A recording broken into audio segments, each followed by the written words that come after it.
It all started in a rundown neighborhood, where three boys, Alex, Marcus, and Ethan, grew up together.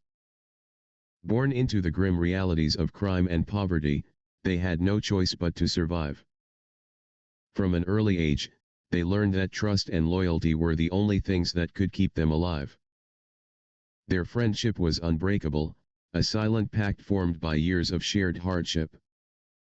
Alex became the planner, Marcus the enforcer, and Ethan the strategist.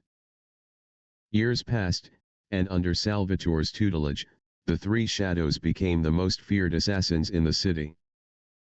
Their operations were methodical, efficient, and brutal. They didn't just eliminate targets, they erased their very existence, leaving no traces behind.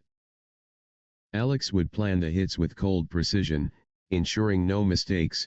Marcus was a relentless force of nature, handling the physicality of each job with terrifying expertise.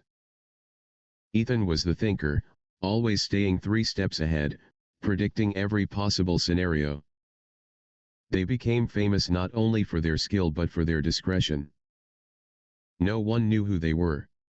They never left a signature or a calling card. In a world where others made their names known, the three shadows stayed in the background, working only for those who could pay the price. Chapter 3, A Friend Betrayed. But as their success grew, so did the risks. The trio's loyalty was tested when Salvatore's empire began to crumble. Power struggles erupted within his organization, and rivals sought to take him down.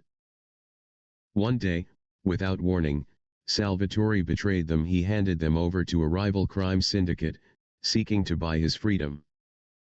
Caught in a deadly trap, Alex, Marcus, and Ethan barely escaped with their lives. The betrayal shook their world to its core.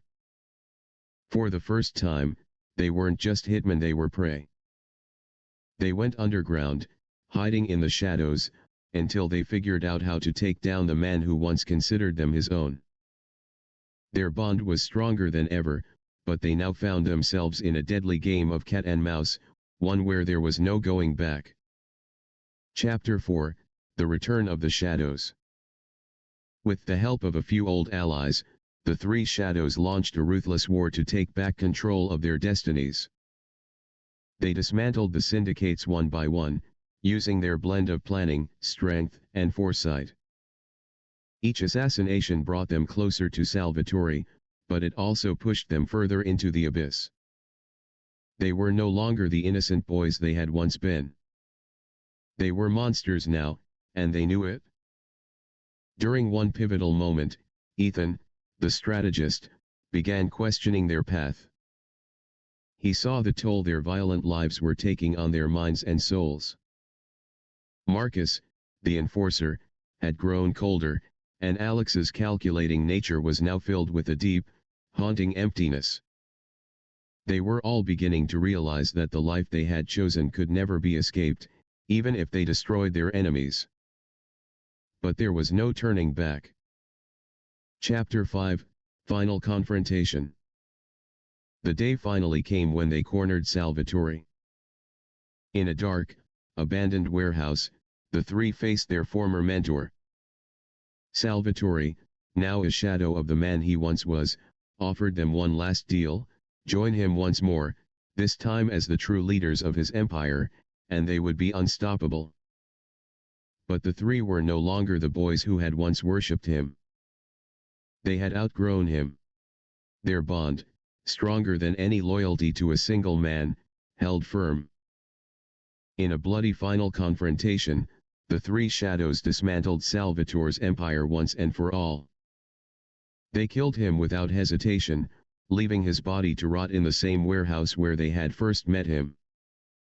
Epilogue: The Price of Power. The three shadows disappeared from the world once again, as if they had never existed. But their legacy lived on.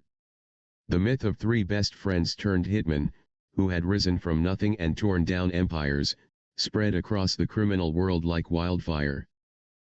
In the end, they were no longer just shadows. They had become ghosts haunting the very underworld they had once ruled. Their story was a warning: loyalty can be both a strength and a weakness, and sometimes, the price of power is the soul itself.